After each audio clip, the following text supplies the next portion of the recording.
একদিন একজন নারী মারা যাবার পরে তাকে শেষ গোসলের জন্য নিয়ে যাওয়া হলো। তাকে গোসল দিচ্ছিলেন অন্য দুইজন নারী। মৃত নারীকে গোসল করাতে করাতে দুইজন গোসলদানকারী নারীদের মধ্যে একজন বলে উঠলেন, তোমরা কি জানো এই নারী একজন গুনাহগার পাপী।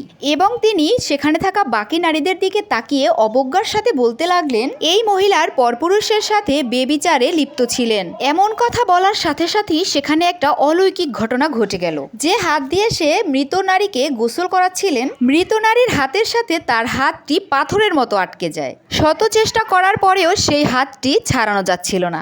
আর এভাবেই কেটে যায় দীর্ঘ 3টি দিন এবং 3টি রাত। মৃতদেহ দাফন করা যাচ্ছিল না, ওদিকে ওই মহিলাটিও যন্ত্রণায় কাতরাচ্ছিলেন। শেষমেশ ডেকে আনা হলো সময়ের শ্রেষ্ঠ ফকির ইমাম মালিককে। তিনি এসে সবকিছু শোনার পর ওই মহিলাকে জিজ্ঞেস করলেন, আপনি মৃত ব্যক্তির বিরুদ্ধে যে অভিযোগ এনেছেন তার পক্ষে কি 3 জন সাক্ষী দেখাতে পারবেন? পবিত্র কুরআনে উল্লেখ করা আছে, 3 জন সাক্ষী ব্যতীত কোনো মানুষের ওপর কোনো বেবিচারের অভিযোগ আনা নিষেধ, এবং সেটা যদি কেউ করে তাহলে তাকে 80টা বেত মারার যন্ত্রণা সহ্য করতে হবে। পবিত্র কুরআনের বিধান অনুযায়ী ওই মহিলাটিকে যখন 80টা বেত মারা হয় তখন অলৌকিকভাবে মৃত ব্যক্তির হাতের সাথে তার হাতটা ছেড়ে যায়।